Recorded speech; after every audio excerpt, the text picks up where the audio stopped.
Pai, damos graças a Ti pela vida do nosso querido Tony, por mais esta oportunidade de ouvir a Tua palavra através dele.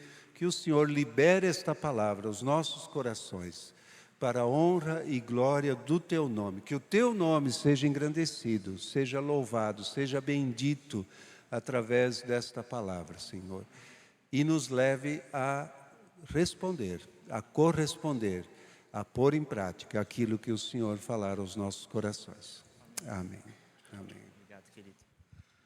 Bom dia, irmãos. Que manhã preciosa essa, não? Glória a Deus. Amados, antes de eu começar a palavra desta manhã, eu quero fazer uma correção. Na semana passada, quando eu li Lucas 2:11, que fala aquela mensagem do anjo aos pastores,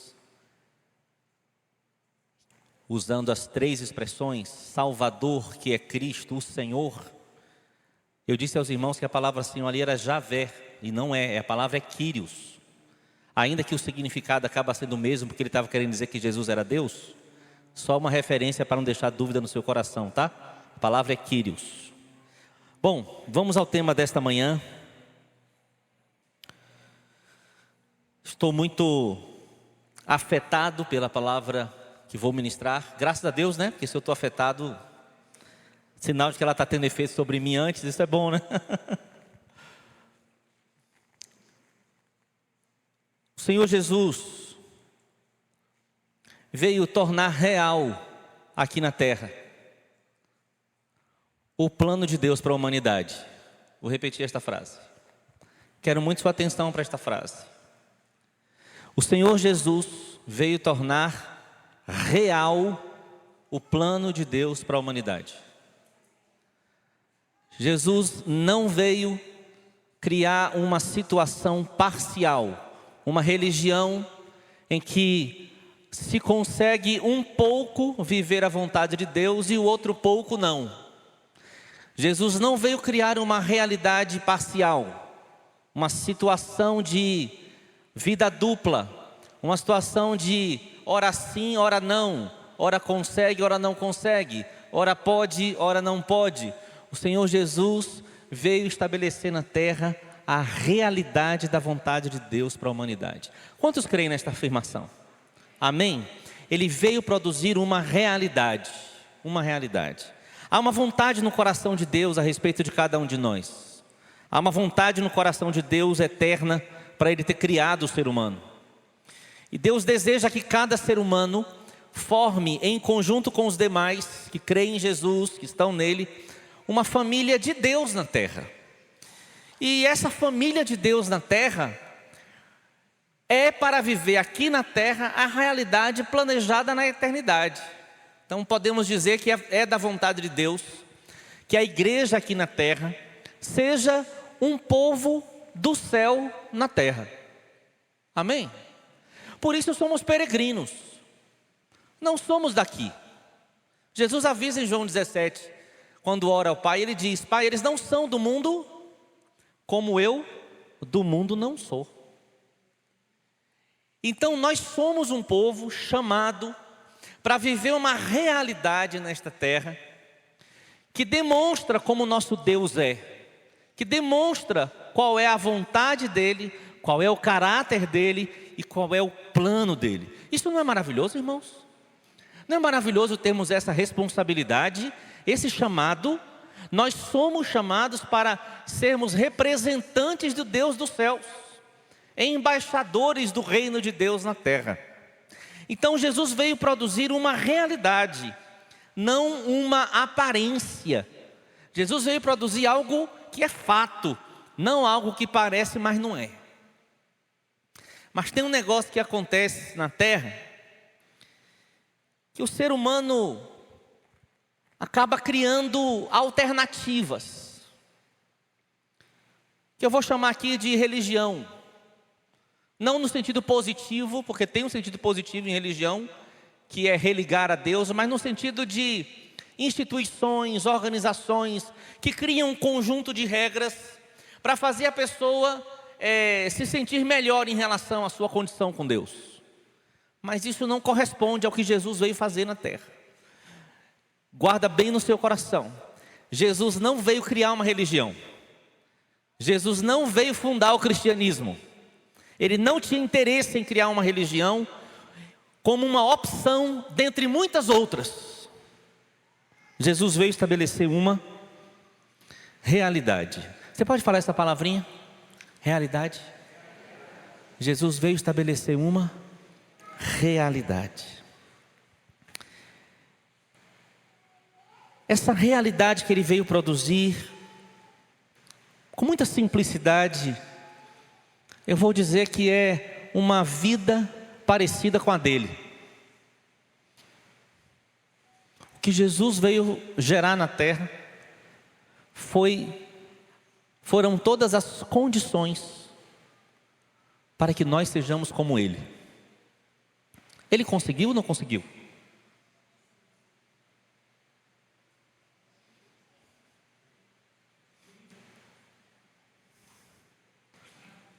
E é interessante, e eu quero ler com os irmãos, abra sua Bíblia em Mateus capítulo 5. E quando Jesus começa o seu ministério, ele faz uma pregação muito famosa, conhecida como o Sermão do Monte. E nesse Sermão do Monte, Jesus faz uma desconstrução da religião e um estabelecimento de uma realidade. Jesus vai falar, e eu vou mostrar aqui alguns momentos desta fala dele, não todas, não muitas, só algumas, em que Jesus deixa claro que aquilo que os fariseus, que os religiosos estavam tentando imprimir, não era o que Deus veio realizar na terra. Mas ele podia fazer algo muito maior, muito mais poderoso, muito mais real do que a religião consegue. Sim ou não? Vamos lá. Vem comigo para algumas expressões que Jesus repete. Eu contei 6 vezes. Jesus repete a expressão, eu porém vos digo, citando alguma coisa que estava escrita na lei. Mas deixa eu avisar um negócio para você. Nem tudo que ele vai dizer aqui estava escrito na lei de Deus. Porque os fariseus acrescentaram mais de 600 regras à lei de Deus. E queriam que as pessoas vivessem isso, mas isso não estava escrito.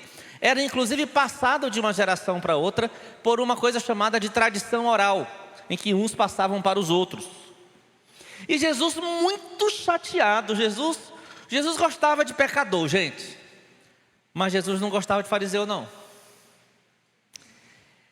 Claro que Jesus amava as pessoas, como por exemplo ele alcançou Nicodemos, mas ele não gostava daquele estilo de vida que eles viviam. E Jesus denuncia o estilo de vida que eles viviam. Mas não fica com muita raiva não dos fariseus, porque lendo o Sermão do Monte, você vai perceber que tem coisas que se encontram na gente. E é isso que está me afetando. Como a religião é um negócio que gruda. Como a gente sempre tenta dar um jeitinho para viver mais ou menos o que ele disse, porque afinal de contas, né, o que ele disse é impossível. É isso? Vamos lá, vamos à escritura e vou tentar explicar para vocês o que eu estou querendo dizer. Verso 21 do capítulo 5 de Mateus. Ouvistes o que foi dito aos antigos, não matarás. Quem matar está sujeito a julgamento. Eu, porém, vos digo, que todo aquele que sem motivo se irá contra seu irmão, estará sujeito a julgamento. E quem proferir um insulto a seu irmão, estará sujeito a julgamento do tribunal. E quem lhe chamar tolo, estará sujeito ao inferno de fogo. O que Jesus está fazendo com a lei? Jesus está modificando a lei? Jesus está descumprindo a lei? Olha o verso 17 que responde essa minha pergunta. Não penseis que vim revogar a lei, ou os profetas. Não vim para revogar, vim para cumprir a lei. Então isso quer dizer que Jesus não está modificando a lei de Deus, mas Jesus vai tratar em onde a lei está posta. Jesus vai tratar do espírito da lei, da atitude, daquilo que Deus tinha intenção, escuta isso, daquilo que Deus tinha intenção de produzir na vida das pessoas quando deu a lei. A lei de Deus reflete o caráter de Deus. A lei de Deus reflete o coração de Deus. A lei de Deus reflete a vontade de Deus para nós. Então, quando Deus deu a lei, Deus queria que o homem tivesse um parâmetro para, olhando a lei de Deus, olhando a sua condição, percebesse: não é desse jeito que eu tenho que ser, é daquele jeito que eu tenho que ser. Porque Deus é assim. Então a lei de Deus não foi dada para a gente usar ela como algo que a gente manipula para dar um jeitinho de ser mais ou menos real. Vamos usar esse texto aqui. Está escrito na lei: não matarás. Ok, então o religioso diria: eu não vou matar, mas também não converso, também não quero conta, também não ando junto, também não perdoo. Deu para entender? Quando Deus disse não matarás, Deus estava dizendo que a vida da pessoa é tão valiosa que ninguém tem o direito de rejeitar e de privar aquela pessoa de uma vida. O espírito da lei é: cada um de nós tem a responsabilidade de amar cada pessoa e de dar a ela condição de conhecer a verdadeira vida. O espírito da lei não é: eu vou até não matar. Não é isso o espírito da lei. O espírito da lei é: eu vou amar, e é óbvio que é impossível matar. Jesus está mexendo com o coração, com a intenção, com a motivação das pessoas. Os religiosos, eles pegavam a lei e colocavam regras e regras e regras, mas cada regra que eles punham dava 10 alternativas para fazer alguma coisa diferente, que atendia a regra, mas não atendia a intenção de Deus. Vamos ver isso na vida da gente? Quando a gente ofende uma pessoa, você concorda que a gente está matando? Que a gente está tirando vida? Está deixando de dar vida? Está deixando de gerar alegria? Deixando de gerar ânimo? Deixando de gerar esperança? A gente está fazendo um mal à pessoa. Então Jesus diz: não é somente não matar, é não ofender, é não considerar o seu irmão comum como qualquer um. Jesus está mexendo com lá dentro da gente, que a gente trabalha muito com o filho quando é criança, né? Faça as coisas mesmo que a sua vontade seja contrária, obedeça, porque a sua carne tem que ser vencida. Aí a gente fala para o menino: senta. Aí o menino diz: eu sento, mas eu estou de pé lá dentro. Jesus está querendo que a coisa não seja assim.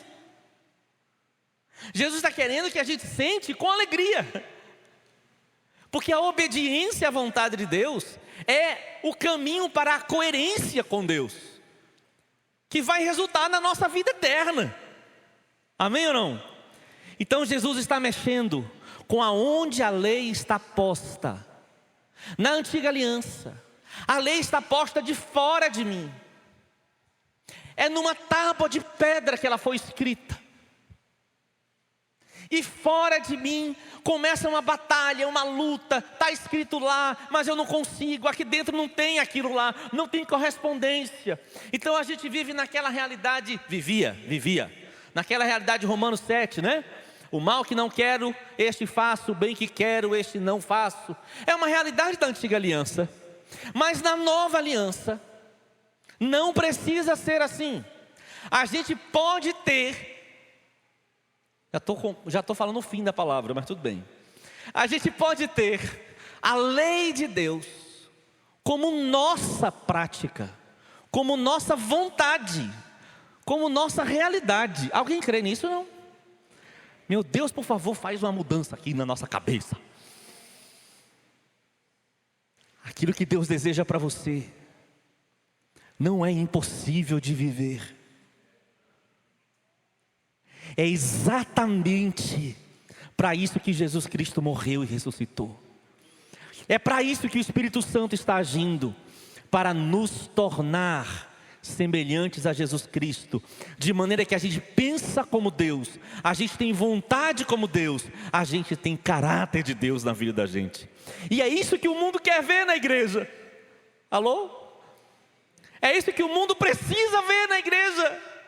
Porque a primeira impressão de Deus está no seu corpo de carne que anda por aí, que somos nós. Vamos ao próximo, eu porém vos digo. Vá agora para o versículo 27.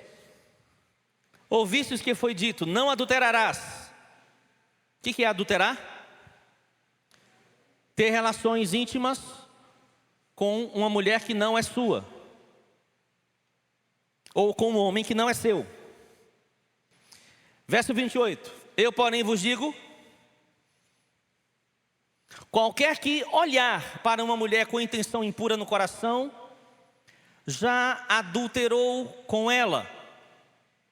Se o teu olho direito te faz tropeçar, arranca-o e lança-o de ti, pois te convém que se perca um dos teus membros e não seja todo o teu corpo lançado no inferno. Você percebe Jesus de novo, atravessando a letra e atingindo o coração, a intenção, a realidade da pessoa? Vem comigo. Não adulterar, ok.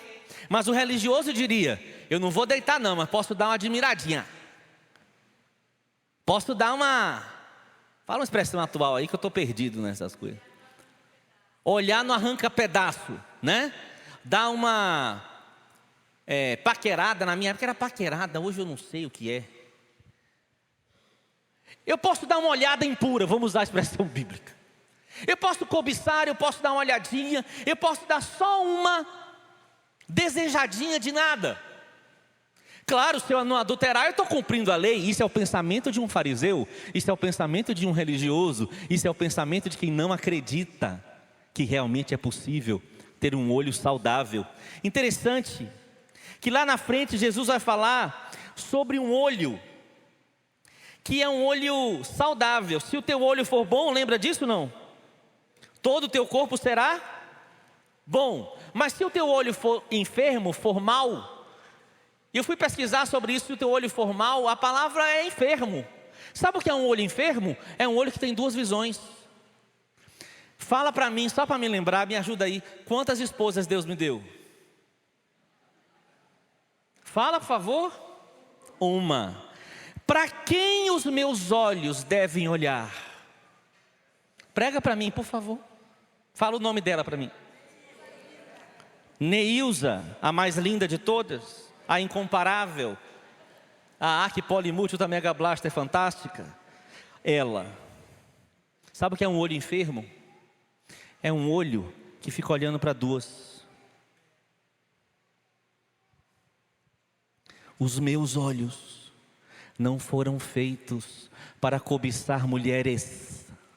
Os meus olhos foram feitos para desejar minha esposa. Mas o religioso, ele quer na verdade amenizar a consciência. Ele não quer na verdade viver o que Jesus falou.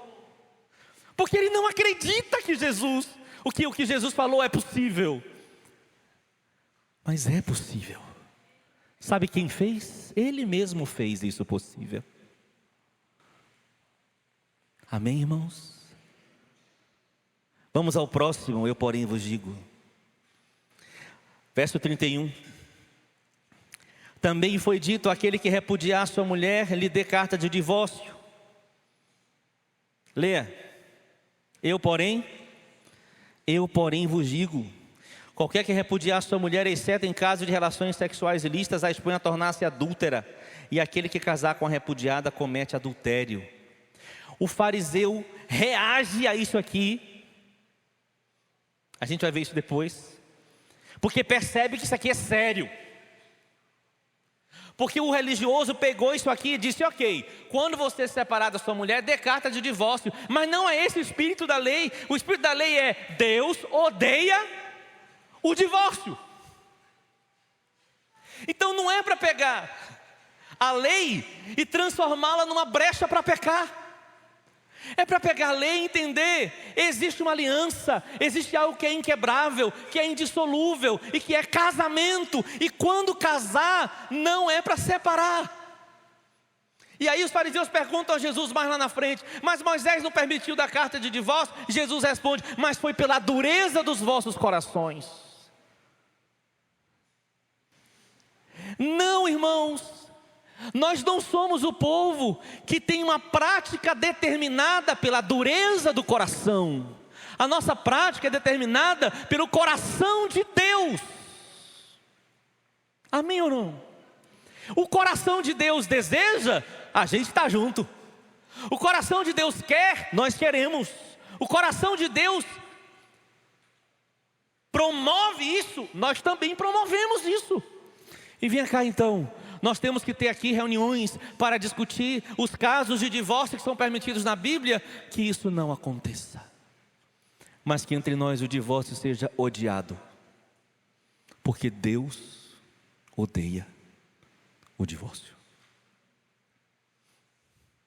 Amém ou não? Próximo eu porém vos digo. 33. Também ouvistes que foi dito aos antigos: não jurarás falso, mas cumprirás rigorosamente para com o Senhor os teus juramentos. Eu porém vos digo, não é para jurar. De modo algum jureis, nem pelo céu, por ser o trono de Deus, nem pela terra, por ser estrado dos seus pés, nem por Jerusalém, por ser a cidade do grande rei. Nem jures pela tua cabeça, porque não podes tornar um cabelo branco ou preto. Seja, porém, a tua palavra, leia, irmão, sim, sim, não, não. O que disso passar, vem do maligno. Você percebe que denúncia Jesus está fazendo? O que é que vem do maligno? O que estavam fazendo os religiosos? Eu só cumpro quando eu juro. Então criou-se uma cultura de que se eu não jurei, eu posso não fazer o que eu disse. Entendeu o que eles fizeram? Mas qual é o espírito da lei? É que você só precisa fazer o que disse quando jura? Não. Você precisa cumprir o que disse sempre que disse. Então, se você diz: vou ao mercado com você, você vai ao mercado. Ah, mas eu não jurei.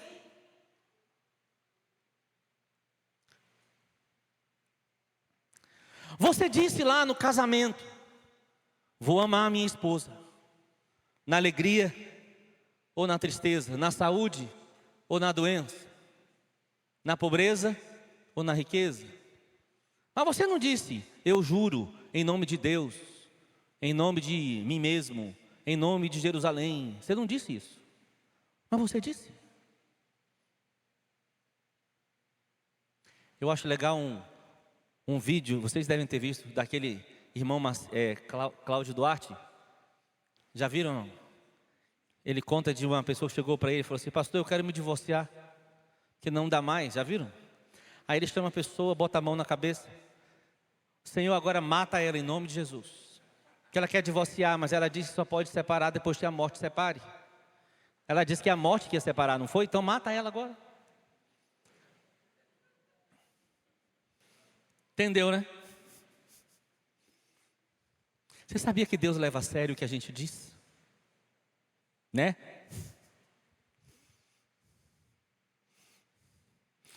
De vez em quando Deus me lembra de uma situação. Eu fui para o interior da Bahia preparar um evangelismo, 1995 isso, dias atrás, né? E aí quando eu cheguei lá, nenhuma congregação na cidade queria nos receber, nos acolher para a gente evangelizar na cidade. E eu lembro que eu fui para a rodoviária da cidade sozinho e eu fiquei tão triste, entristecido. Eu clamava, eu chorava: Deus, como pode? A igreja não quer nos receber para a gente evangelizar. Aí eu fiz uma oração. Vocês vão entender tudo agora. A oração foi: Jesus, por favor, um dia você pode me usar para promover a unidade da igreja? Olha onde eu vim parar.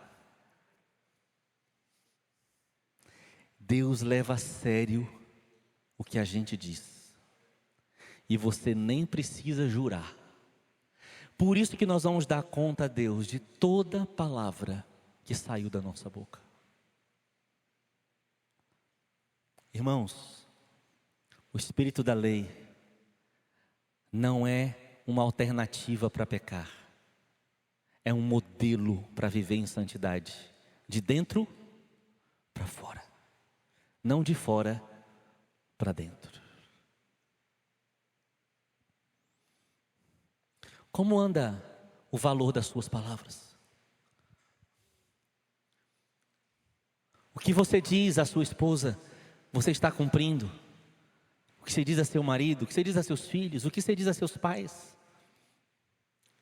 Você, como Deus, cumpre o que diz?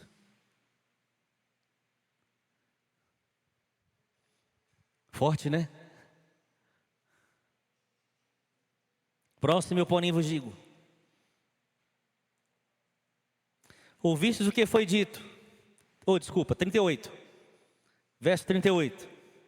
Ouvistes o que foi dito, olho por olho, dente por dente. Você acredita que tem gente que ainda vive assim? Vou falar um absurdo, né? Não acontece aqui entre nós, profeticamente falando. Mas tem gente que ainda tem uma certa esperança na vingança. Ah, fulano fez isso comigo, mas um dia ele há de pagar. E ainda bota Deus na coisa. Deus tarda, mas não falha.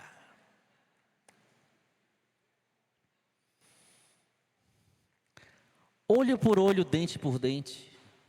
Qual o espírito dessa lei? Seu irmão vale tanto quanto você. Se você fizer algo com ele, o mesmo será feito com você. O espírito da lei não é promover o regulamento para a vingança.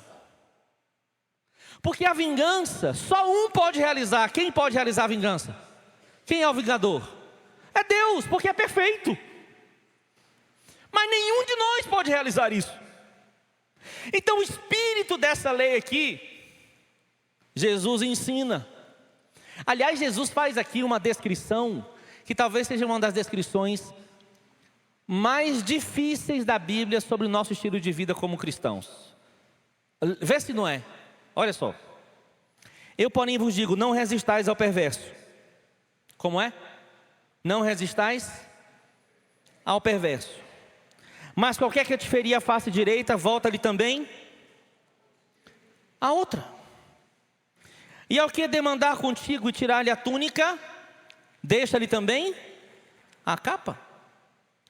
Se alguém te obrigar a andar 1 milha, vai com ele 2. Dá a quem te pede. Você já leu esse mandamento na Bíblia, não? Eu tenho muito problema com esse mandamento, estou confessando para vocês. Que o que eu já perdi de livro, mas tudo bem, não vou dar nenhuma justificativa. Dá a quem te pede e não voltes as costas ao que deseja que lhe emprestes. Sabe o que Jesus está dizendo? Abre mão. Não briga. Não resiste. É o mesmo espírito da lei, olho por olho, dente por dente. É tão sério que não faz nada para isso não virar uma briga sem fim. O espírito da lei tenha paz com seu irmão. Tenha paz com seu irmão. Não vale a pena brigar. Te dê uma fechada na rua, agradeça a Deus pela vida daquela pessoa. Poucos améns, né? Até eu cocei a orelha agora. Levou sua vasilha e não trouxe de volta? Compre 2. Uma para você e outra para dar para ele quando ele vier de novo. Deu para entender? Para de brigar. Irmãos, estava comentando com alguém ontem, acho que foi com o Marquinhos. Como o mundo está cheio de raiva. As pessoas brigam por qualquer coisa. Até uma olhada, o outro fica com raiva porque olhou, porque está suspeitando que olhou por alguma coisa. Nós somos o povo da paz. Estou lendo um livro que daqui a um pouquinho de tempo eu vou recomendar para vocês. Deixa chegar. O Evangelho e a chave. O Evangelho e as chaves de casa. Hã? Sim. É que o nome do livro é o Evangelho e as chaves de casa. É. Tem uma experiência, só dar um spoilerzinho, que a autora conta que me deixou muito impactado. Tem tudo a ver com isso aqui. Ela foi morar num bairro, tinha um vizinho que ninguém gostava. Falavam horrores do vizinho. Ele era muito bravo, mal encarado, não conversava com as pessoas. Ela resolveu se aproximar do vizinho. Leva um bolo. Parece que ela levou o cachorro para ele conhecer, porque ele tinha um cachorro também. Foi se aproximando do vizinho. Pegou o cachorro dele para passear. Ela foi se aproximando, a família dela se aproximando do vizinho. Daqui a pouco o vizinho estava frequentando a casa deles. E ela estava evangelizando o vizinho. E o vizinho se tornou um amigo próximo da família, nesse processo em que ela estava trabalhando com o marido e com os filhos para apresentar Jesus ao vizinho. E a descrição é linda de como Deus foi aproximando eles. Um dia ela acorda, está a polícia na porta da casa do vizinho, porque tinham descoberto um laboratório de produção de droga na casa do vizinho. Mas o que é interessante é o seguinte, ela não falou assim, ai meu Deus, não devia ter ido lá. Sabe o que ela fez? Ela continuou orando pelo vizinho. E no dia da confusão, como muita gente estava lá querendo ver o que estava acontecendo, ela resolveu abrir a casa com um cafezinho e lanche para receber as pessoas curiosas. E continuar mostrando Jesus para as pessoas. Que coisa linda. É desse jeito que Jesus quer que a gente viva, irmãos. Mostrando uma realidade para as pessoas, não um discurso. Uma realidade de vida.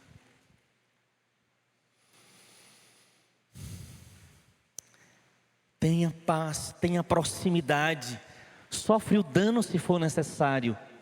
Dá a outra face. Anda mais uma milha.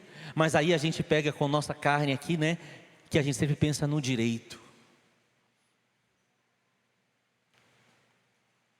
Algumas pessoas usam o Sermão do Monte para justificar por que elas não vivem desse jeito.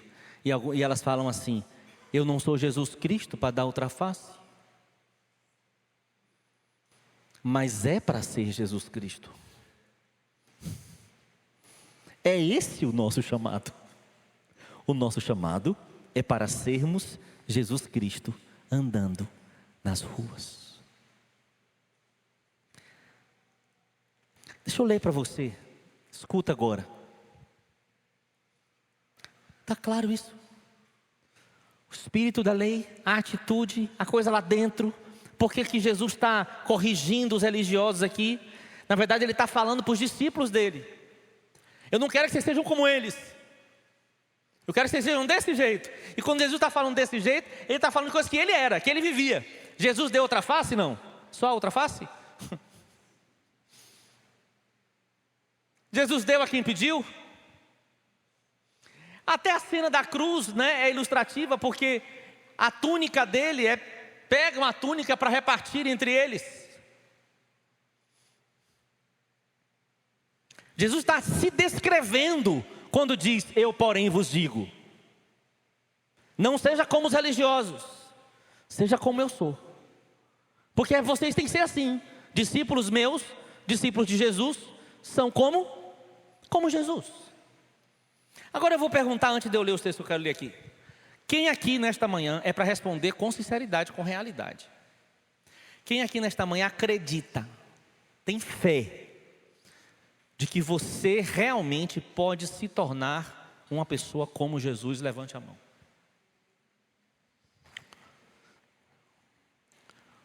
Por que você está assim, Santi? Você acredita? Você está com medo do povo não levantar a mão. Eu também. Acredita ou não acredita, irmão?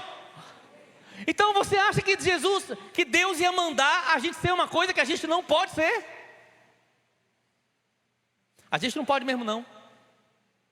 Mas a questão não é se eu tenho capacidade de ser ou não. A questão é, você crê, agora você vai responder com mais tranquilidade. Você crê que Deus pode te tornar semelhante a Jesus?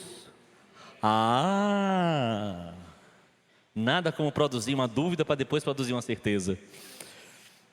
Vou repetir a pergunta. Você crê que o que Jesus fez na cruz e que o Espírito Santo está fazendo é capaz de te tornar semelhante a Jesus, sim ou não?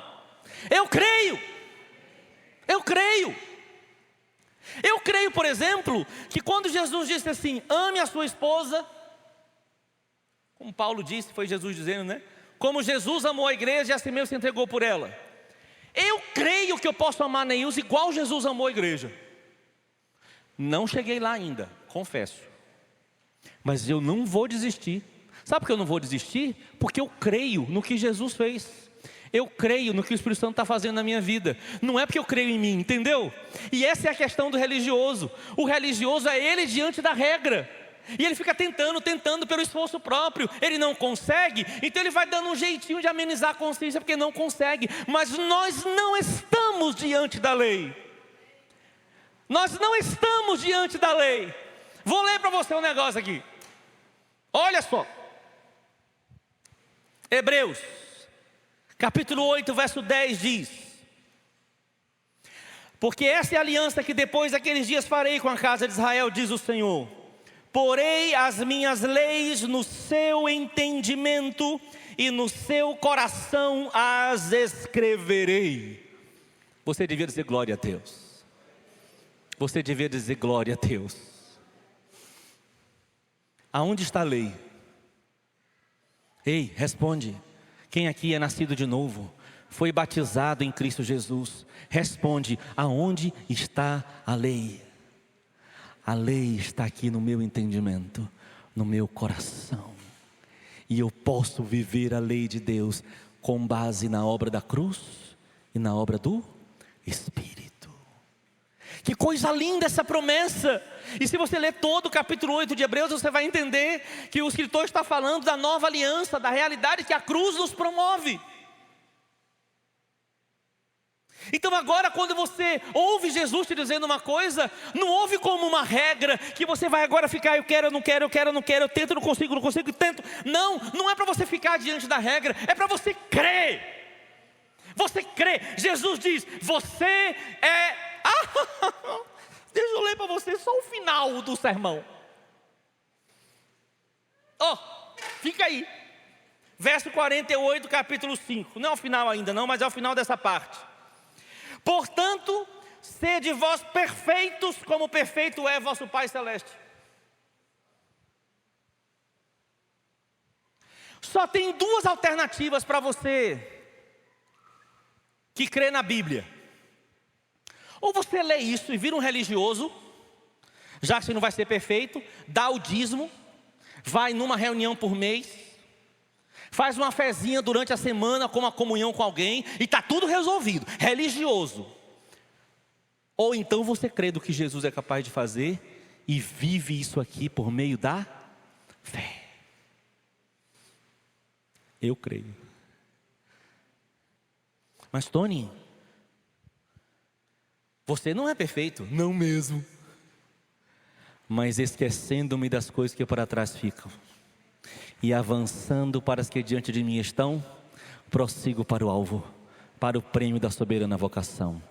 A questão é, não é uma religião o que eu estou trabalhando para viver. O que Deus está trabalhando para eu viver é uma realidade. Realidade. Oh meu Deus, como eu queria que nesta manhã você saísse aqui cheio de fé. Você pode ser o melhor marido do mundo, você pode ser a melhor esposa do mundo, você pode ser o melhor filho, a melhor filha, você pode ser o melhor discípulo, você pode ser alguém que o pai olha e diz: sim, eu tenho prazer em você. Sim, você pode. Por que você pode? Não porque você pode, mas por causa do que Jesus Cristo fez na cruz. Repito, e por causa do que o Espírito Santo está fazendo na sua vida hoje. É uma realidade. Não olha para a vida cristã e vive uma vida medíocre como se não fosse possível. Não vivamos assim. Não ouve uma palavra e vai para casa continuando do mesmo jeito. Não é assim. Quando você ouve uma palavra, recebe a palavra e fala: eu creio, e creia no seu coração, e diante da sua fé, de repente, você vai ver o Espírito Santo produzindo aquela realidade em você. É um mentiroso, que quando viu o mandamento, não minta, ele falou: ok, Deus falou, então não vou mentir. E ele recebe poder para não mentir, graça para não mentir. E esse mentiroso vira um cara que odeia a mentira. Como ele virou um cara que odeia a mentira? Ele creu. Aleluia. É o adúltero que pegava todas, que fazia sua esposa ou seu marido ficar muito mal. Mas agora é o marido de uma só mulher, é a mulher de um só homem. Como aconteceu? Ele creu. Você crê? Creia. Porque a melhor vida que alguém planejou para você foi a vida que Deus planejou para você. E a vida que Deus planejou para você é uma vida igualzinha à de Jesus.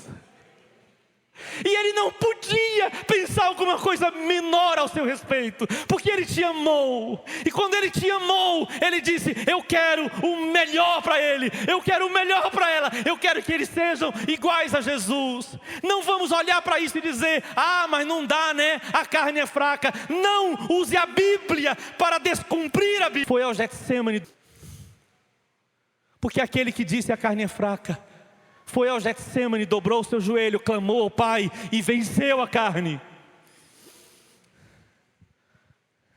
O que eu quero dizer, meus irmãos, nesta manhã é uma palavra de esperança. Vou continuar lendo aqui, ó. Hebreus capítulo 10, verso 1. Não, Hebreus 8 ainda, o verso 3. Porquanto que era impossível a lei. Repito, o que era o quê? Impossível a lei, visto que estava enferma pela carne, Deus enviando o seu Filho em semelhança da carne do pecado. Pelo pecado condenou o pecado na carne. Diga assim comigo: o pecado está condenado. E você?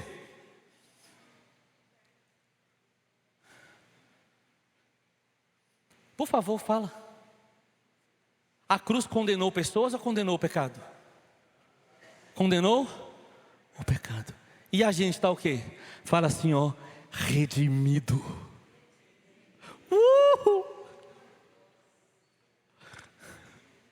Na cruz Ele condenou o pecado. Verso 4: para que a justiça da lei se cumprisse em nós. Para que a justiça da lei o quê? Para que a gente ficasse livre de cumprir a lei? Não, para que a justiça da lei se cumprisse em nós, que não andamos segundo a carne, mas segundo o Espírito. De novo, a obra do Filho e a obra do Espírito, tornando a lei de Deus uma realidade na nossa vida. Aleluia. Quem crê? Eu creio. Então, Hebreus capítulo 8, versos 3 e 4, eu li agora. Olha Hebreus 10, 1. Ora, visto que a lei tem sombra dos bens vindouros. Bota esse aí, Bruna, o 10:1, porque tem uma palavrinha aqui. Bote na revista e atualizada. É essa mesmo, pode deixar. Lê ali o verso 1, ó. Ora, visto que a lei tem sombra dos bens vindouros, não a imagem o quê? Real das coisas. Nunca jamais pode tornar perfeitos os ofertantes com os mesmos sacrifícios que ano após ano perpetuamente eles oferecem. Não tem realidade nos sacrifícios oferecidos por nós. É só sombra de um outro sacrifício de uma realidade produzida por quem? Olha o verso 10. Nessa vontade, ele está falando do que Jesus fez, ele está dizendo da vontade de Deus que se cumpriu em Jesus, e de que Jesus obedeceu a Deus, morrendo na cruz por nós. Aí diz no verso 10, nessa vontade é que temos sido santificados, mediante a oferta do corpo de Jesus Cristo, uma vez por todas. Irmãos queridos, onde somos santificados? Mediante a oferta que a gente faz, ou a oferta que Jesus fez? Você crê? Ok. Então olha para mim agora. Você, tendo sido inserido na cruz de Cristo pelo batismo e tendo recebido o Espírito Santo, pode ser a pessoa mais parecida com Jesus que o seu chefe conhece? Sim ou não? Sim. Mais parecida com Jesus que seus filhos conhecem, que seus parentes conhecem? Sim ou não? A pessoa mais parecida com Jesus que seus vizinhos conhecem? Responde, igreja bonita.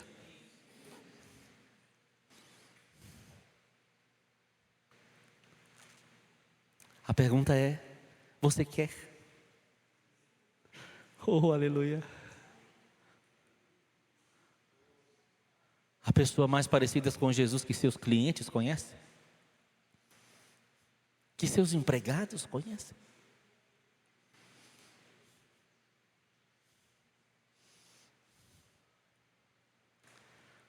Aleluia. Você crê e você quer, Ele fará. Essa é a pergunta que Ele me mandou fazer no final desta manhã. Você crê e você quer, Ele fará. Eu me converti criança e disseram para mim que o projeto de Deus para mim era que eu fosse parecido com Jesus, e eu acreditei. E para mim a vida cristã ficou simples. Tudo que acontecia comigo a partir dos meus 8 anos de idade, eu perguntava: o que Jesus faria? Mas aí a gente vai crescendo e a religião vai grudando na gente. E a gente vai achando que não dá para ser como Ele. Que tal a gente hoje dizer assim: Senhor, eu quero ser uma igreja que vive uma realidade. Realidade, realidade, não aparência, não teoria, não quase, não meia boca, não vida dupla, não olhos que enxergam duas coisas. Uma realidade. Uma realidade. Eu não consigo parar de falar isso. Uma realidade. Amém, meus irmãos? Podemos orar sobre isto agora? Podemos dar uma resposta ao Senhor sobre isto? Senhor Jesus. Davidson, eu pedi a Davidson para a gente cantar uma canção que eu não avisei ao grupo de música, por isso eu pedi para ele. Mas se quiserem acompanhar, tentar, não sei se conhecem. Eu queria que você fechasse seus olhos agora.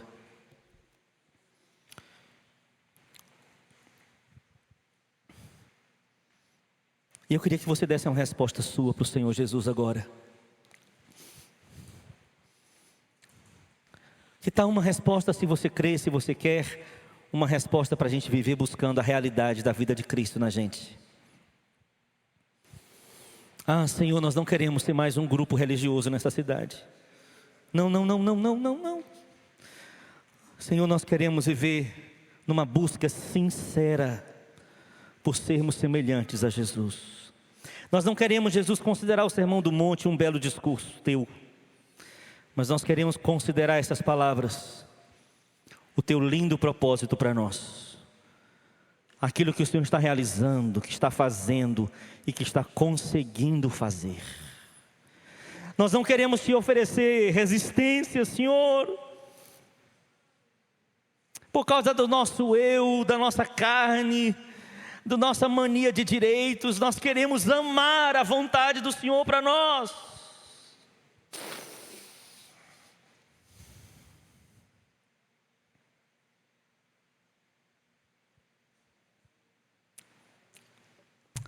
Queria sugerir uma oração para você, querido.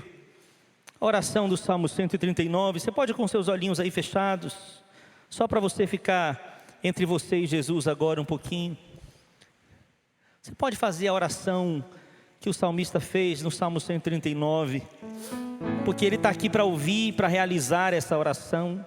Sonda-me, ó Deus, e conhece o meu coração. Prova-me e conhece os meus pensamentos. Se há em mim algum caminho mau, vê se há em mim algum caminho mau e guia-me pelo caminho eterno. Senhor, nós oramos isto agora. O Senhor disse que poria a tua lei nos nossos pensamentos e escreveria no nosso coração. A gente está pedindo isso que está escrito, Senhor. Sonda-me, ó Deus, conhece o meu coração, prova-me, conhece os meus pensamentos. Olha para dentro de mim e vê se há em mim alguma coisa incoerente com a tua vontade.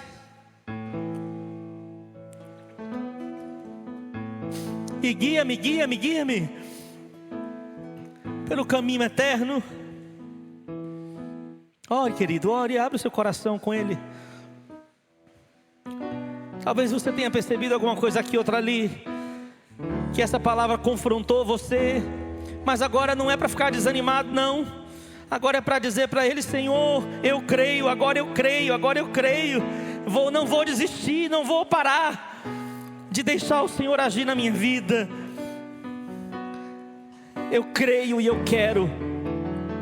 Ah, Senhor, quão preciosos para mim são esses teus pensamentos de Mateus 5, 6 e 7. Quão preciosos para mim, ó Deus, são os teus pensamentos. Aleluia.